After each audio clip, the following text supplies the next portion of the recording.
I'm a bit concerned about the campaign to depict Israeli colonization of Palestine as being the same kind of thing as apartheid. That's been helped along enormously by the building of the wall. It was very easy to call it an apartheid wall. You couldn't have a more concrete, tangible instance of separation than the wall. So I think it's since the war that this campaign to make Israel appear like South Africa has really taken off, and for good reason. And I think it's very healthy that Israel should be told in no uncertain terms that apartheid in South Africa came to an end. It was overcome. So it seems to me a good thing politically to be able to say to Israel, nothing lasts forever, you can't keep up racism and discrimination forever. South Africa fell, Israel can fall the same way. But there is actually a huge difference between the system of apartheid and the Israeli occupation of the West Bank and occupied East Jerusalem and Gaza, which is that the system of separating off native people, African people, from whites in South Africa was done, they were put in Bantustans, was done with a view to making them more efficiently exploitable. People lived on Bantustans when they were not needed to work in the white economy. If you were needed as a female, say for domestic labour, or as a male to work in the mines or do whatever, then you got a pass and you could leave your Bantustan, and under the pass law, as long as you carried it with you, you could travel to your place of work and be exploited. The white South Africans constituted about 12% of the population. They were a minority, and everything that they had depended upon exploiting black labour. They couldn't do without it. In the case of Israel, on the other hand, Israel is doing everything it can to avoid being dependent upon Palestinian labour. Wherever they can replace Palestinians with somebody else, they do. That might be importing Russians, some of whom are Christians, it doesn't matter, they're not Palestinian. Way back in the early days, they imported large numbers of Arab Jews, of Jews from Arab countries, Mizrahim, Sfaradim, people from places like Iraq, Yemen, Morocco, Syria. These people are ethnically Arab. They were never part of the Zionist original plan for the colonization of Palestine, Israel, which was to be done by Ashkenazi Jews, Jews from Europe. They had no place in their scheme for Arab Jews. These Arab Jews were brought in after the Holocaust, because with the Holocaust, with the death of the 6 million, however many it is, that the Nazis murdered, Israel lost its constituency, lost the population that it was due to have. So they had to fall back on importing non-European Arab Jews to replace Palestinians. Come 1967, when Israel invades the West Bank and takes it over and occupies it, suddenly they've got this huge Palestinian population they don't want.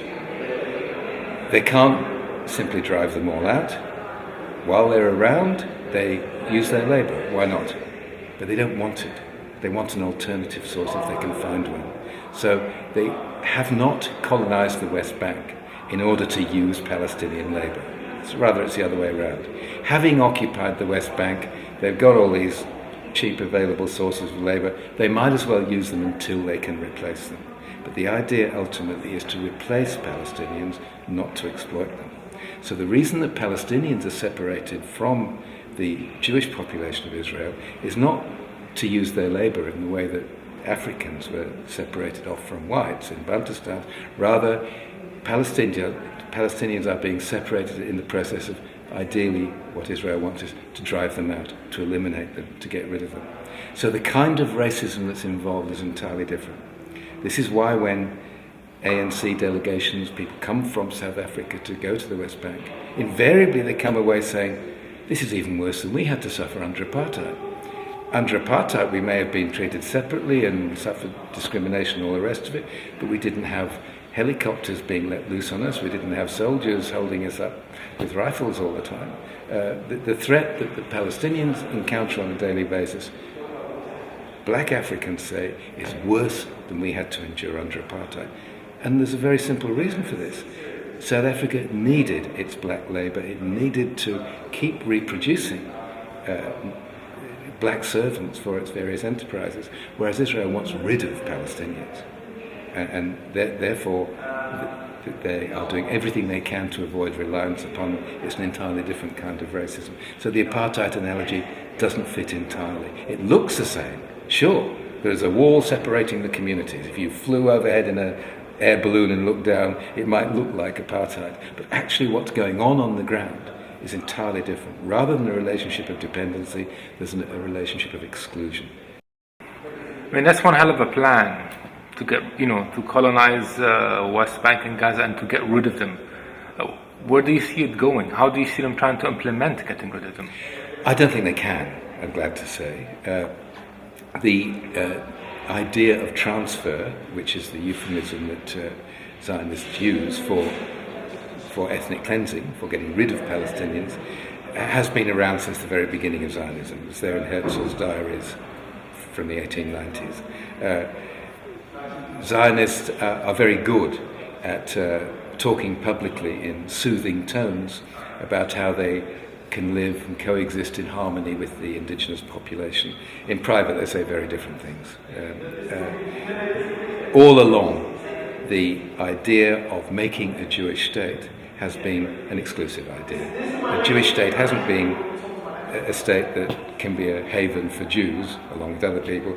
A Jewish state has always been imagined as a state for only Jews. They even go so far as sometimes as to call it a Jewish democracy, which is, of course, a contradiction in terms. Imagine a white people's democracy, or a men's democracy, or any other kind of ethnically specific democracy. It doesn't work. Democracy is universal, Jewish is particular. The idea of a Jewish democracy is a contradiction in terms, but that's what they have always been after, is an exclusively Jewish state. Now, you can't imagine an exclusively Jewish or anything else, Catholic or African or whatever state, in somebody else's country without having to dream of getting rid of those people in order to achieve it. And that has always been there in the logic of Zionism, and it has surfaced recurrently. There's never been a moment when somebody within the Zionist hierarchy has not been talking about the desirability of moving the Palestinians out and depositing them in Arab countries, which are seen as undifferentiatedly just Arabs. So you might as well move the Palestinians out. They're just Arabs like all the others. We can get rid of them and lose them in the Arab mass. That ideal has been there all along.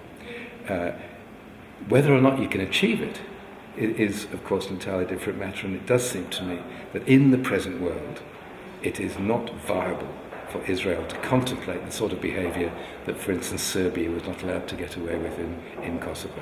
That's the kind of thing that they're attempting to do.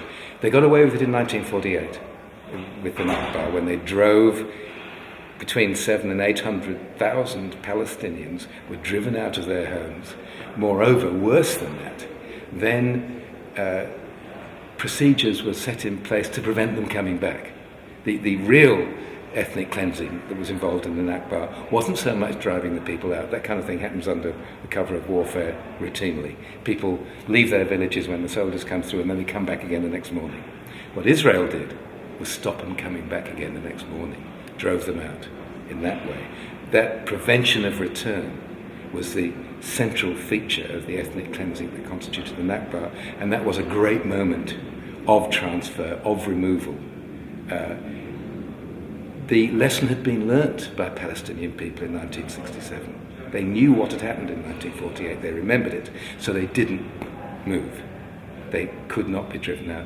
And I think that no matter how demonized Palestinians are made, called terrorists and all this kind of stuff by the Western media at the behest of Israel, no matter how threatening the Palestinian presence is made to look to this peace-loving Israel and all the rest of it, they actually could not, in the modern world, get away with doing the same thing in the occupied territories that they did within the 1948 borders of Israel at the time, which is drive out the whole population. So, yes, Zionism seeks to eliminate, to remove the native population. No, I'm glad to say I don't think that they will be able to achieve it.